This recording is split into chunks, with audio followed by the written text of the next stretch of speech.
Benefits of having a positive mindset. Number 1, matibay ka. Kung meron kang positive mindset, mabilis kang makakabawi sa mga pagsubok mo sa buhay.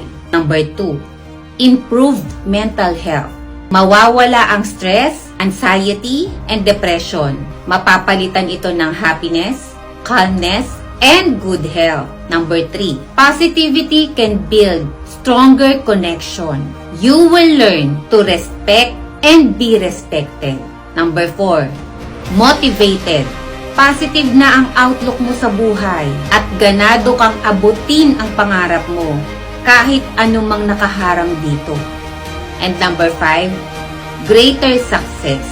Puno ka ng pag-asa at naiisip mo na ang lahat ng solutions and opportunities.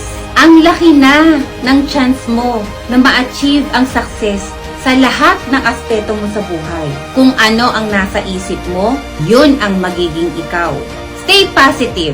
Simula na ito ng malaking pagbabago sa buhay mo.